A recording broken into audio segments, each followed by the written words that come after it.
of the Middle East, young Palestinian stone throwers and militants are treated as adults, held in adult jails, tried in military courts. Some are as young as 12. Israel's treatment of these children breaks international law, but ITV News has been given exclusive access to one of these courts.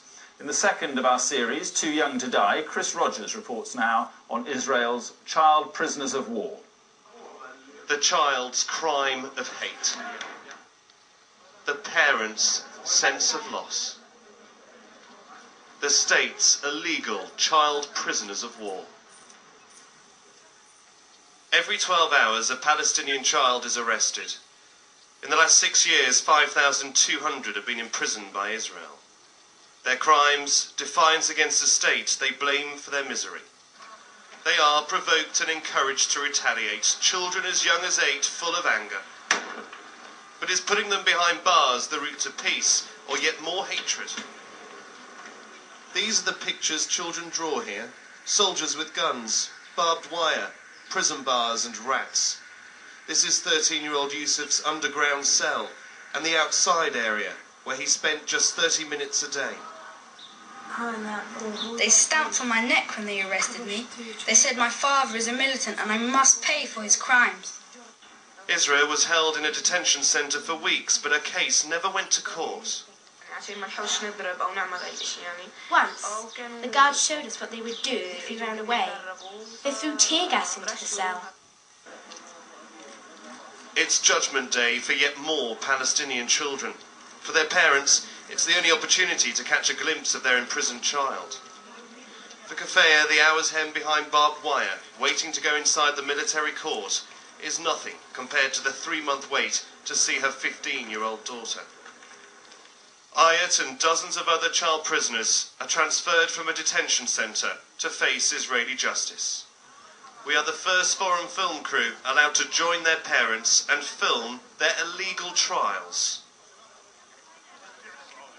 Finally, Ayat can see her parents, but they're told they're not allowed to speak or reach out to her. All they can exchange is a smile. Ayat seems so fragile and disturbed. I'm shocked when she admits to trying to stab an Israeli soldier at a checkpoint. A lawyer provided by the human rights group Defence for Children International argues Ayat was provoked and needs a psychological study. When she bursts into tears, we're told to stop filming. The process is over in just a few seconds. She's just a child. Just a child, she sobs.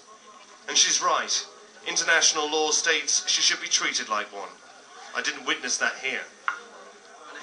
This treatment should only be a last resort. So why did I see other child prisoners, like thousands before them, shackled and imprisoned for months waiting for trial? Even Israel's own laws state children should be rehabilitated, not punished. Under international law, they should be tried in a juvenile system. They've been tried in a military court and put in an adult jail.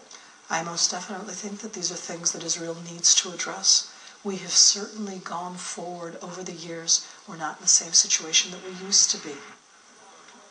This is the boy who inspired me to investigate Palestinian child prisoners. Filmed by a local cameraman, 12-year-old Rakan Insarat was Israel's youngest convict. He was sentenced to 6 months in jail after a 2-year trial. After 2 attempts to kill himself in his cell, the Israeli authorities released Rakan. As Rakan made his way down this road to a remote Israeli military checkpoint, he was fired upon several times and killed. He wasn't armed, and he wasn't carrying explosives. Only Rakan will know why he waved around what turned out to be a cigarette lighter in the shape of a gun. His mother believes he provoked his own death. She holds every side in the conflict responsible for his suicide. What was that?